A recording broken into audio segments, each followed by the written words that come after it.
In a nation reliant on fossil fuels, Keystone proponents promise a better future if the pipeline is built. Democratic Senator Mary Landrieu. Energy independence for our nation is possible for the first time ever. Opponents warn of an ecological disaster with a high human cost. Democratic Senator Tom Harkin. Every dollar that we spend today on developing and using more fossil fuels is another dollar spent in digging the graves of our grandchildren.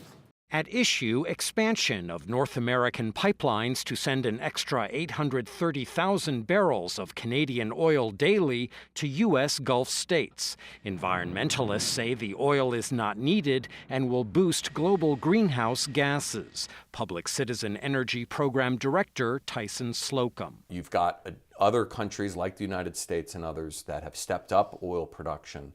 And so it's safe to predict that for the next several years, we're not going to be threatened by the types of supply-demand imbalance that caused a crisis in oil markets to push prices up. Pipeline advocates note that reliable, affordable energy is a global concern. Heritage Foundation energy economist Nick Loris. We need to get more people access to conventional fuels and affordable, reliable energy. And if you look at what people around the world say, according to United Nations surveys and things of that nature, up at the top of the list is access to affordable, reliable energy, and down at the bottom is action on climate change.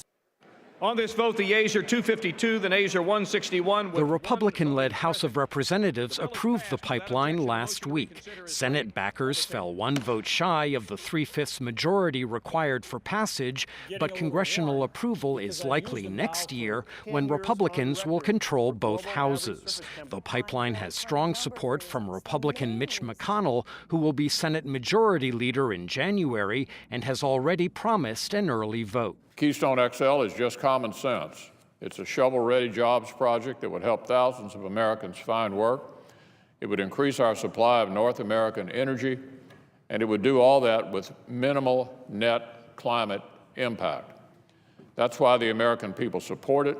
The White House has hinted at a veto if and when the project is approved. President Obama is a proponent of alternative energy sources, as is Democratic Senator Barbara Boxer.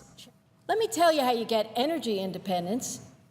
You produce what you can here, and we have been doing that where it's appropriate, and you also utilize the sun and the wind and the geothermal and the clean energies of the future that, believe me, when you embrace that clean energy agenda, you have far more jobs, you don't have pollution. Polls show Americans concerned about climate change, but eager for cheaper fuel and more jobs. Michael Bowman, VOA News, the Capitol.